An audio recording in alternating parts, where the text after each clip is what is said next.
ದಿನಕ್ಕೊಂದು ಕತೆ. ನಾಳೆ ಏನಾಗುತ್ತದೆ ಎಂಬುದು ಯಾರಿಗೂ ಗೊತ್ತಿಲ್ಲ. ನಾಳೆ ಏನಾಗುತ್ತದೆ ಎಂಬುದು ಯಾರಿಗೂ ಗೊತ್ತಿಲ್ಲ ಎನ್ನುವ ಸತ್ಯವಾಕ್ಯದ ಬಗ್ಗೆ ಇರುವ ಈ ಪ್ರಸಂಗ ಮಹಾಭಾರತ ಗ್ರಂಥದಲ್ಲಿ ಬರುತ್ತದೆ. ಒಮ್ಮೆ ಧರ್ಮರಾಯ ತನ್ನ ಅರಮನೆಯ ಮುಂಭಾಗದಲ್ಲಿ ಕುಳಿತು ರಾಜಕಾರ್ಯದಲ್ಲಿ ಮಗ್ನರಾಗಿದ್ದರು. ಆಗ ಅಲ್ಲಿಗೆ ಒಬ್ಬ ಭಿಕ್ಷುಕ ಬಂದು ಏನಾದರೂ ದಾನ ನೀಡಿ ಸಹಾಯ ಮಾಡಿ ಎಂದು ಬೇಡಿಕೊಂಡ. ಧರ್ಮರಾಯನಿಗೆ ಕೈತುಂಬ ಕೆಲಸವಿತ್ತು. ನಾನೀಗ ಕಾರ್ಯಮಗ್ನನಾಗಿದ್ದೇನೆ, ನಾಳೆ ಬೆಳಿಗ್ಗೆ ಬಂದರೆ ಏನಾದರೂ ಕೊಡುತ್ತೇನೆ ಎಂದ. ಭಿಕ್ಷುಕ ಹೊರಟು ಹೋದ. ಹತ್ತಿರದಲ್ಲೇ ಇದ್ದ ಭೀಮಸೇನ ತಕ್ಷಣ ಎದ್ದು ಹೋಗಿ ನಗಾರಿಯನ್ನು ಬಾರಿಸತೊಡಗಿದ. ನಗಾರಿಯ ಸದ್ದು ಕೇಳಿ ಧರ್ಮರಾಜ ಕೊಂಚ ಅಸಹನೆಯಿಂದಲೇ, ತಮ್ಮ, ನಿನಗೇನಾಗಿದೆ? ನಗಾರಿ ಏಕೆ ಬಾರಿಸುತ್ತಿದ್ದೀಯಾ ಎಂದು ಪ್ರಶ್ನಿಸಿದರು. ಭೀಮಸೇನ, ಅಣ್ಣ, ನನಗಿಂದು ಬಹಳ ಸಂತೋಷವಾಗಿದೆ, ಏಕೆಂದರೆ ನೀನು ಕಾಲವನ್ನು ಗೆದ್ದಿದ್ದೀಯ. ಏಕೆಂದರೆ ನಾಳೆ ಆ ಭಿಕ್ಷುಕನಿಗೆ ದಾನ ನೀಡುವೆನೆಂದು ಅದನ್ನು ಸ್ವೀಕರಿಸಲು ಬರಬೇಕೆಂದು ಹೇಳಿದ್ದೀಯೆ. ಅಂದರೆ ನಾಳೆ ನೀನು ಬದುಕಿರುತ್ತೀಯ ಎಂದು ಭರವಸೆ ನಿನಗಿದೆ.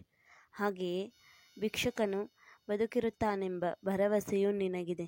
ಅಷ್ಟೇ ಅಲ್ಲ, ಇದು ನೀನು ರಾಜ್ಯವನ್ನಾಳುತ್ತಿದ್ದೀಯ. ನಿನ್ನ ಕೈಯಲ್ಲಿ ಧನಲಕ್ಷ್ಮಿ ಇದ್ದಾಳೆ. ಲಕ್ಷ್ಮಿ ಚಂಚಲೆ ಎನ್ನುತ್ತಾರೆ, ಆದರೆ ನಾಳೆಯೂ ಆ ಲಕ್ಷ್ಮಿ ನಿನ್ನನ್ನು ಬಿಟ್ಟು ಹೋಗುವುದಿಲ್ಲ ಎನ್ನುವ ನಂಬಿಕೆಯೂ ನಿನಗೆ ಇದೆ. ಆ ಭಿಕ್ಷುಕ ನಾಳೆಯೂ ಬಡವನಾಗಿದ್ದು ನಿನ್ನ ದಾನದ ನಿರೀಕ್ಷೆಯಲ್ಲೇ ಇರುತ್ತಾನೆಂಬ ನಂಬಿಕೆಯೂ ನಿನಗಿದೆ. ನಾಳೆ ನಿನ್ನ ಮತ್ತು ಭಿಕ್ಷುಕನ ಭೇಟಿಯಾಗುತ್ತದೆ ಎಂಬ ಭರವಸೆ ನಿನಗಿದೆ. ಅಣ್ಣ, ಈಗ ಹೇಳು, ನೀನು ಕಾಲವನ್ನು ಗೆದ್ದಿಯಲ್ಲವೇ? ನಾಳೆ ಏನಾಗುತ್ತೆ ಎಂಬುದನ್ನು ಯಾರೂ ಹೇಳಲಾಗುವುದಿಲ್ಲ ಎಂಬ ಮಾತಿದೆ. ಆದರೆ ನಾಳೆಯೂ ದಾನ ನೀಡುವ ಶಕ್ತಿ ನಿನಗಿರುತ್ತದೆ ಎಂಬ ಭರವಸೆ ನಿನಗಿದೆ. ಅದು ಅದ್ಭುತವಲ್ಲವೇ? ಇದು ಆಶ್ಚರ್ಯಕರವಲ್ಲವೇ?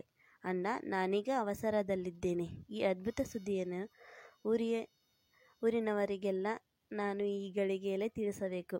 ಈ ಗಳಿಗೆ ಕೈಜಾರಿ ಹೋದರೆ ಮುಂದಿನ ಗಳಿಗೆಯಲ್ಲಿ ಹೇಳುವ ಅವಕಾಶ ನನಗೆ ಸಿಗುತ್ತದೆ ಇಲ್ಲವೋ ಗೊತ್ತಿಲ್ಲ ಎಂದು ಮತ್ತೆ ನಗಾರಿ ಬಾರಿಸಲು ಉದ್ಯುಕ್ತನಾದ.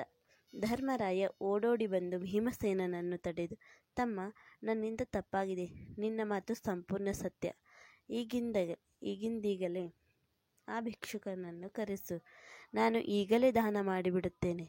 ನಾಳೆ ಏನಾಗುತ್ತದೆ ಎಂಬುದು ಯಾರಿಗೂ ಗೊತ್ತಿಲ್ಲ ಎಂಬ ನಿನ್ನ ಮಾತು ಸತ್ಯ ಎಂದು ಹೇಳಿ ತಮ್ಮನನ್ನು ಆಲಿಂಗಿಸಿಕೊಂಡನು ಮತ್ತು ಮೆಚ್ಚುಗೆ ಪಡಿಸಿದನು. ಭಿಕ್ಷುಕನನ್ನು ಕರೆದು ದಾನವನ್ನು ಕೊಟ್ಟು ಕಳಿಸಿದನು. ಮಹಾಭಾರತದಂತಹ ಬಹುದೊಡ್ಡ ಗ್ರಂಥದಲ್ಲಿ ಈ ಸಣ್ಣ ಪ್ರಸಂಗ ಬಹಳ ಅರ್ಥಪೂರ್ಣವಾಗಿದೆ. ಕಲಿಯುಗದಲ್ಲಿರುವ ನಮಗೂ ನಾಳೆ ಏನಾಗುತ್ತದೆ ಎಂಬುದರ ಬಗ್ಗೆ ಗೊತ್ತಿಲ್ಲ.